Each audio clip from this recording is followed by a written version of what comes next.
kita akan bicara temanya uh, hidup di dalam rancangan Allah. Jadi we live in God's plan. Jadi hidup di dalam rancangan Allah. Jadi hidup dalam rancangan Allah, gitu ya. Kita mulai ya. Jadi rancangan itu adalah hasil daripada perencanaan. Gitu ya. Kalau kita bilang kita adalah rancangan hidup di dalam rancangan Allah itu, berarti Allah Bapa itu sudah merencanakan untuk kita.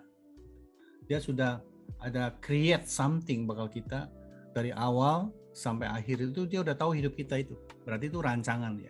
Seperti kita bahwa kalau umpamanya teman-teman di sini umpamanya mengajukan imigrasi seperti itu ya. Oh, tadi dikatakan mungkin mengajukan permanent residence atau citizenship ya di US seperti itu. Nah, itu adalah rancangan dari awalnya adalah masukkan applications, nanti mungkin ada proses di situ. Terus di situ juga kita harus ikutin semua, ada proses interview ya. Setelah interview itu mesti nunggu lagi berapa lama. Mungkin ada persyaratan lagi. Kalau di Australia you have to bisa nyanyi lagu kebangsaan Australia. Mungkin Amerika juga sama seperti itu ya. Jadi nanti di depan penguji itu ya kita bisa menyanyikan seperti itu. Jadi salah satunya adalah itu. Ya. Itu adalah satu syarat bahwa rancangannya itu, perencanaannya. Kalau kamu mau menjadi citizen Amerika, gitu ya, bahwa kamu harus menjalani bahwa sudah ada patternnya itu, sudah ada satu rancangan demikian. Bahwa kita harus melakukan ini supaya kita nanti goal. Jadi atau di harinya itu kita bisa dilantik ya menjadi warga negara Amerika. Sama juga Tuhan juga menciptakan manusia seperti itu. Dia merancangkan dengan sempurna manusia ya. Makanya setiap manusia itu dibilang dirancang masing-masing tuh punya satu keunikan. Masing-masing mempunyai satu kelebihan ya. Masing-masing juga punya yang mungkin orang lain punya lebih, kita tidak punya seperti itu. Makanya dibilang kita adalah tubuh Kristus ya, saling melengkapi. Jadi rancangan Tuhan itu begitu unik ya, sehingga tidak mungkin dia rancangan itu semua dia bisa. Jadi semuanya adalah bisa seperti itu. Akhirnya tidak membutuhkan satu sama lain seperti itu. Karena kita membutuhkan satu sama lain, kita tahu bahwa saya kekurangan ini, mungkin saya bisa saya bisa memasak, pintar memasak, tapi saya tidak bisa melakukan yang lain seperti itu. Hal itu adalah indah. Jangan kita makanya dibilang bahwa variety itu sesuatu yang indah gitu ya. Makanya orang bilang keragaman itu adalah sesuatu keindahan, demikian itu. Nah, semenjak kita menerima Yesus sebagai juru selamat, maka rancangan Allah akan diri kita kembali kepada keadaan tujuan semula. Jadi Tuhan tuh mau dari awal tuh kita menjadi orang-orang yang nanti sampai ke akhir hidup kamu itu kamu memenuhi rencana Tuhan. Rancangan yang aku telah buat itu, kamu bisa tuh melakukan semuanya itu, seperti itu.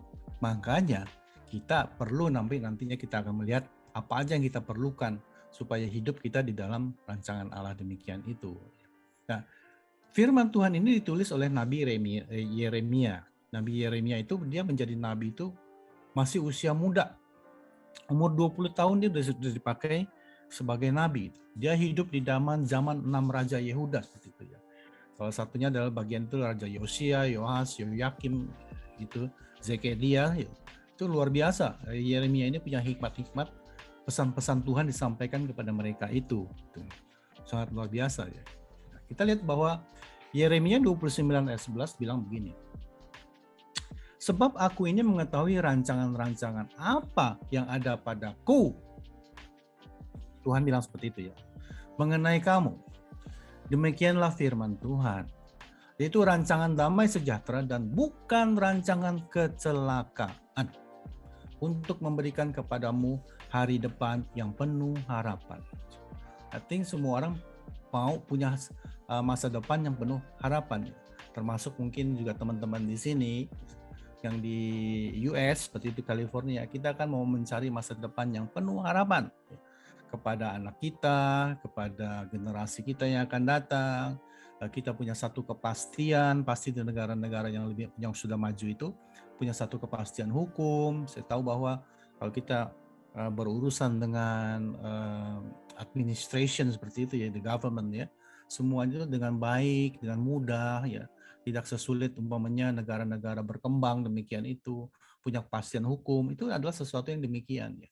Nah, Yeremia bilang seperti itu, bahwa Tuhan itu mengetahui rancangan-rancangan apa yang ada pada Tuhan mengenai kita semua. Demikianlah firman Tuhan, yaitu rancangan damai sejahtera, gitu ya. Damai sejahtera, peace, ya. Damai sejahtera seperti itu ya. Dan bukan rancangan kecelakaan, gitu. Jadi kalau orang umpamanya, aduh, saya memang orang yang tidak diberkati Tuhan, saya adalah orang yang hidupnya susah ya, jauh dari itu, salah semua itu. Itu adalah keputusan-keputusan sendiri yang punya pengertian-pengertian secara sendiri yang liar seperti itu ya. Padahal Tuhan tidak menciptakan kita untuk hal yang demikian. Dia menciptakan kita adalah untuk punya masa depan yang penuh harapan seperti itu. Ya. Bagaimana hidup mengenai rancangan Allah?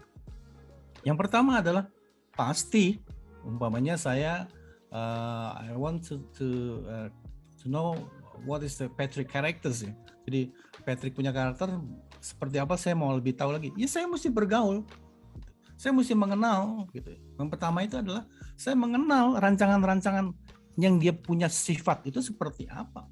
Dia punya gaya hidup seperti apa. Dia punya kemauan seperti apa, yang dia tidak mau saya lakukan seperti apa. Jadi dia punya pimpinan, dia punya janji-janji, ataupun dia punya yang dia tidak suka kita lakukan, kita harus mengenalnya demikian itu. Jadi kalau kita mau mengenal, kita harus bergaul. Contohnya bergaul itu adalah kita pertama kita bergaul sama semua orang kan, pasti kita dengan dasar harus suka dulu ya. Kalau dari awalnya itu sudah tidak menyukai, sudah antipati, pasti kita tidak akan bisa berjalan dengan lancar seperti itu. Kita harus mensukai dulu Tuhan ya. Aku mau kenal Jesus. Saya mau kenal Yesus lebih dalam lagi. I want to know Jesus more gitu ya. Saya mau kenal dia lebih dalam lagi seperti itu. Jadi saya mau seperti apa saya tidak tahu, mengenal Yesus lebih dalam itu. Yaitu nanti dipimpin. Setiap orang percaya itu diberikan roh penolong, roh kebenaran, yaitu Roh Kudus. Pada waktu kita membawakan atau kita membaca firman Tuhan, pada waktu kita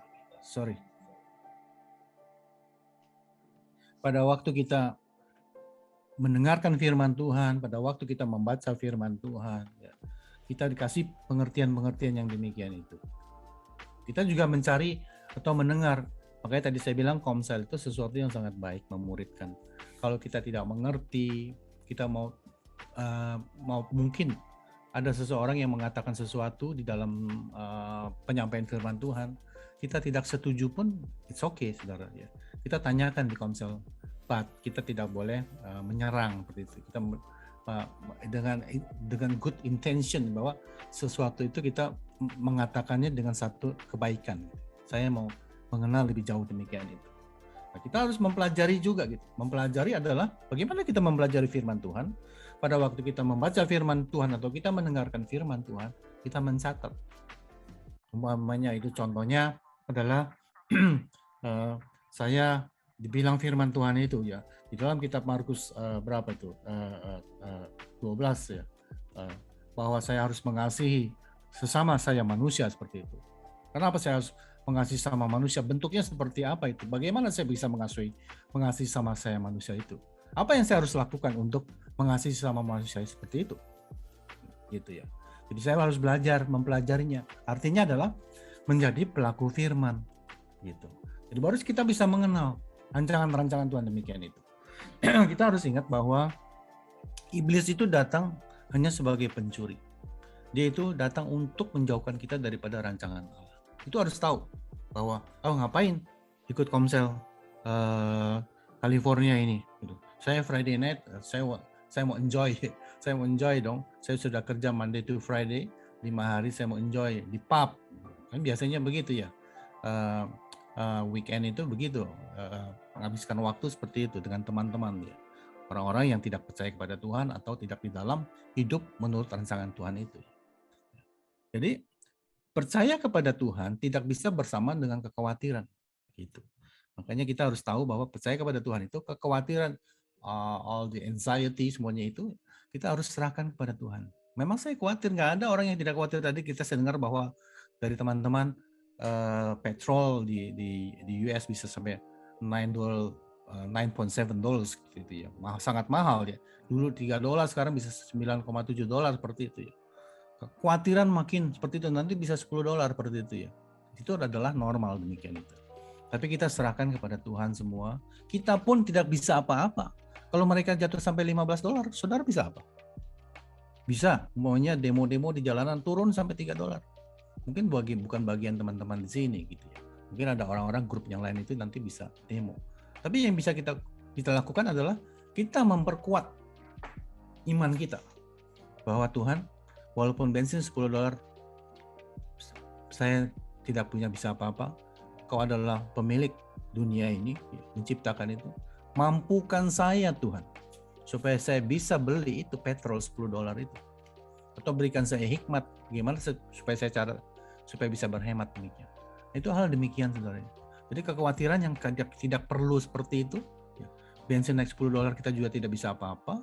Itu urusan apa itu ya, bagian Kementerian Energi kali seperti itu ya, the government seperti itu. Jadi kita yang pertama adalah kita harus mengenal rancangan-rancangan Allah seperti itu. Mazmur 119 ayat 12 sampai 18 bilang, terpujilah Engkau ya Tuhan. Ajarlah ketetapan-ketetapan-Mu padaku. Dengan bibirku aku menceritakan segala hukum yang Kau ucapkan. Jadi kita ini pada malam hari ini di sana kita menceritakan hukum Tuhan itu. Semua ketetapan Tuhan. Atas petunjuk peringatan-peringatanmu, aku bergembira.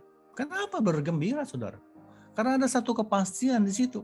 Jadi kita tidak diombang-ambingkan walaupun itu peringatan ya. Supaya tidak jatuh di dalam dosa. Diperingatin seperti itu. Jangan kamu terus berkeluh kesah seperti itu ya. Tentang kesusahan-kesusahan kita seperti itu ya. Bahwa ada firman Tuhan itu bahwa kalau kamu letih lesu, datanglah kepadaku, Tuhan bilang seperti itu. Aku akan menolong kau, beban kamu akan aku terima seperti itu. Bahwa kau akan kuberikan kelegaan. Aku hendak merenungkan titah-titahmu dan mengamati jalan-jalanmu. Jadi kita merenungkan saudara. Perintah Tuhan itu, susah ya, berat ya saya lakukan. Gimana caranya ya? Tuhan, saya tidak mampu Tuhan untuk melakukan semuanya itu. Datanglah Roh Kudus yang memimpin kita, yang menolong kita, yang memberikan kita kekuatan. Sehingga kita adalah orang-orang yang bahwa kesulitan itu bukan menjadi hambatan buat kita. Kalau kita umpamanya jalan di freeway ini saudara ya. Di freeway ini ya. Bahwa kita menuju satu tempat gitu ya. Perjalanan cukup panjang. Mungkin kita berhenti bisa sampai 4, 5, 6 kali seperti itu. Apakah kita berhenti 4, 5, 6 kali itu membatalkan kita punya tujuan kita? Tidak, saudara.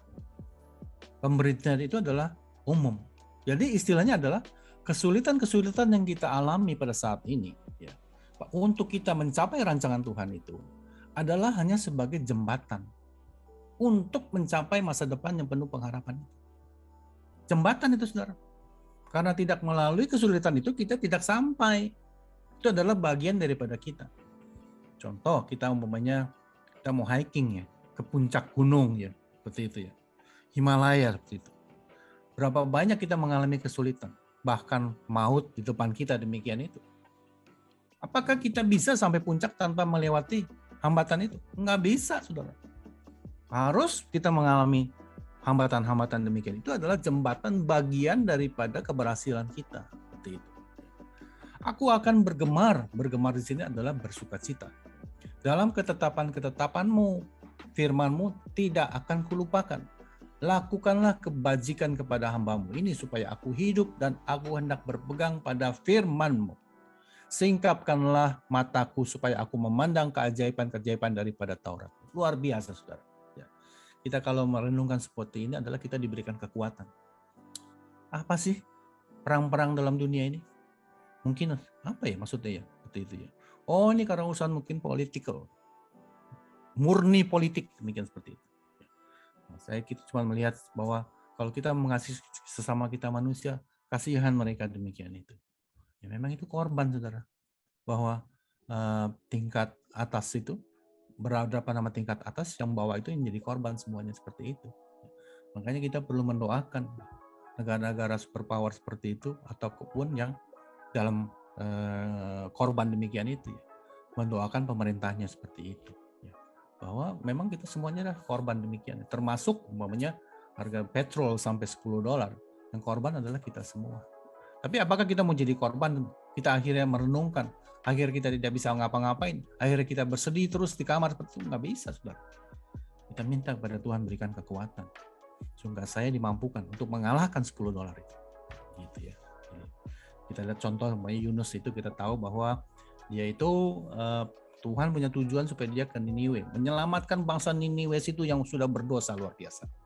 Tapi Yunus itu sempat menyimpang ke Tarsis demikian itu, akhirnya mengalami satu pencobaan. Untung dia masih bisa keluar dari mulut ikan sebenarnya, gitu ya. Di Tuhan ya, kita terus ya. Oke. Yang kedua adalah kita harus fokus. Fokus yang tadi kita pertama kita mengenal rancangan-rancangan itu seperti apa, yaitu melalui firman. Yang kedua kita tetap harus fokus. Yosua 1 ayat 7 mengatakan begini. Hanya kuatkan dan teguhkanlah hatimu dengan sungguh-sungguh. Bertindaklah hati-hati sesuai dengan seluruh hukum yang telah diperintahkan kepadamu oleh hambaku Musa. Jangan menyimpang ke kanan, ke kiri, supaya engkau beruntung kemanapun engkau pergi. Luar biasa, saudara ya. Jadi kalau orang yang punya satu namanya fokus, saudara ya, terkadang memang ada sesuatu yang mengajak dia ke kiri atau ke kanan. Seperti itu. Ya, seperti umpamanya pencobaan-pencobaan yang kita alami seperti ini, saudara ya, bahwa dalam keadaan yang tidak menentu demikian ya, gitu ya. Umpamanya saya mengalami seperti umpamanya Pak Stanley yang alami umpamanya looking for a job seperti itu ya. Sampai umpamanya sampai about maybe 10 months ya, 10 bulan saya tidak punya kerjaan demikian itu ya. Kita tetap cari kerjaan, update resume seperti itu, saudara ya. Itu adalah bagian seperti itu. Kita mencari semua solusi bagaimana bisa menolong kita ya. Itu adalah hal yang baik. Tapi yang kita tidak boleh adalah kita mencari ilah lain supaya saya bisa mendapatkan itu. Gitu. Supaya saya bisa mendapatkan itu, cara apapun saya lakukan demikian itu adalah tidak benar di mata Tuhan demikian itu. Terus umpamanya kita sudah dapat pekerjaan pun, saudara. Zaman sekarang ini, saya nggak tahu di Amerika ya. Kalau di Australia, don't come tomorrow. You finish today. Gitu. Jadi kita adalah finish hari ini. Itu biasa, saudara, seperti itu. Kalau orang Indonesia mungkin belum biasa ya. Tapi bakal di sana udah biasa ya. Bahwa kamu mau kerja part time atau full time gitu ya. Besok nggak usah datang tuh udah biasa, saudara, seperti itu ya. Nggak usah sakit hati. Gitu. Udah biasa punya. Gitu. Nah, itu, tapi kita dikatakan bahwa supaya kita tetap fokus kepada rancangan Tuhan itu, supaya kita mengalami satu kehidupan penuh masa depan, penuh pengharapan. Yang Paulus katakan bahwa aku telah mengakhiri pertandingan dengan baik dan sekarang tersedia bagiku mahkota kebenaran, bukan kepada aku saja, kepada kamu juga semua itu, adalah itu yang tujuan kita. Supaya kita jangan menyimpang ke kanan ke kiri, fokus kepada tujuan Tuhan itu. Tapi mencapai tujuan itu pasti kita mengalami pencobaan-pencobaan. Gitu ya. Pencobaan-pencobaan itu adalah seperti biasa. Ada orang nanya kepada kita begini. Atau gini, ya. Kita sedang sharing tentang iman, gitu ya. Tentang iman ya. Iman itu harus diperkuat. Iman itu bagaimana supaya diperkuat itu, ya. Harus dekat kepada Tuhan, mendengarkan firman Tuhan seperti itu, imannya diperkuat ya. Mendengar kesaksian-kesaksian orang yang tadinya terpuruk akhirnya bisa bangkit, demikian tuh imannya bisa bangkit seperti itu. Apakah cuma itu, saudara? Kalau menurut saya, Iman yang bisa maju itu karena banyak mengalami masalah. Baru dia bisa maju. Gitu. Cuma dua pilihan. Banyak masalah, kita bisa sebagai the conqueror, orang bilang seperti itu ya. Sebagai penakluk itu, ya. Sebagai penakluk itu. Bahwa persoalan-persoalan yang kita hadapin itu kita bisa taklukkan, kita jadi ingat. Luar biasa Tuhan. Saya tidak punya satu kemampuan untuk mengalahkan semuanya ini. Karena kuasa-Mu Tuhan Yesus memberikan saya bisa mengalahkan semua masalah itu. Iman kita bangkit. Seperti itu. Sekali, dua kali, tiga kali, empat kali. Mengalami pencobaan. Saya berjalan bersama Kristus. Saya mau jalan bersama Kristus demikian. Tetap fokus kepada Tuhan. Pasti kita bisa mengalami semuanya itu. Bisa mengalahkan semuanya itu. Apa yang kita khawatirkan, ya seperti itu. Ya. Mungkin kalian di US juga because Ukraina juga involved Amerika gitu ya. Jadi dengan Europe gitu ya, NATO seperti itu. Ya. Ada pasti sangkut pautnya kalau kita rasa bahwa dulu petrol crude oil ya about $60 per barrel ya. Sekarang saya lihat udah sampai $100, berarti kenaikan itu sampai 60% ya. Kalau kita bensin kita pasti naik seperti itu paling enggak ya. Karena naik demikian, tapi kita adalah orang-orang yang tahu bahwa kita tetap fokus kepada Tuhan. Seperti saya ingat begini, Yesus, kamu kan baru puasa ya, 40 hari 40 malam ya. Lapar dong, haus dong. Coba itu, rubah tuh. Batu itu menjadi roti. Yesus bilang pada si iblis, iblis, hidup ini bukan karena untuk makanan saja, seperti itu. Tapi dari setiap firman yang keluar dari pada mulut Allah demikian itu. Jadi kita juga gitu ya saudara ya. Bahwa boleh momennya petrol naik seperti itu ya. Ya saya berhikmat lah.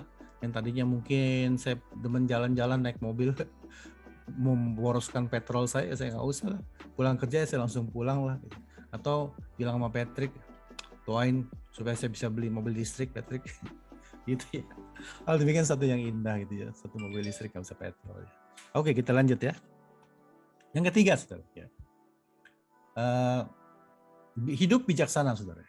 Bahwa Mazmur 90 ayat 12 mengatakan begini, ajarlah kami menghitung hari-hari kami sedemikian sehingga kami beroleh hati yang bijaksana.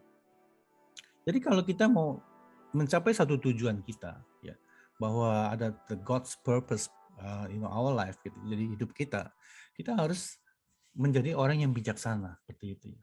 Setiap hari, setiap waktu pakai itu sedemikian rupa. Seefektif mungkin seperti itu. Maksudnya adalah kalau waktunya tidur ya pakai tidur. Karena tidur itu kan bermanfaat ya untuk kesehatan, untuk memulihkan, untuk regenerate kita punya sel ya. Atau kalau kita di sini adalah itu untuk rejuvenate ya. Kita punya kulit muka kali ya supaya tidak terlalu berkerut kali seperti itu ya, supaya lebih segar lagi demikian ya. Sehingga kita menggunakan hari-hari kita, jam-jam kita itu. Jangan umpamanya waktunya tidur kita pakai untuk games segala macam seperti itu. Akhirnya tidurnya itu jam 3 o'clock, 4 o'clock in the morning gitu ya. Kita jangan pakai itu. Kita pakai untuk kita kebaktian kepada Tuhan, kita komsel kepada Tuhan, kita menikmati. Saya menikmati firman Tuhan ini. Aduh, puji Tuhan, puji Tuhan. Saya diingatkan, saya disegarkan kembali. Sehingga kita ini menjadi orang-orang yang punya hati yang bijaksana. Artinya bijaksana itu adalah selalu menggunakan akal budi, pengalaman dan pengetahuannya, menjadi arif, tajam pikirannya. Jadi sesuatu itu ditimbang. Timbangnya maksudnya adalah kalau kita melakukan sesuatu ya, kita mau demo nih gitu ya, petrol $10, kita timbang-timbang. Timbang-timbang ya. Apa ada gunanya buat saya ya? Saya demo seperti itu ya. Buat orang lain apakah bisa berubah itu saya demo demikian itu. Emang karena mungkin ini keadaan dunia seperti ini. Jadi semuanya berpengaruh demikian itu. Apakah saya bisa tidak mencelakakan orang lain dengan saya demo demikian itu?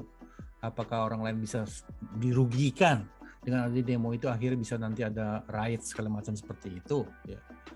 Nah itu namanya bijaksana, berpikir seperti itu ya.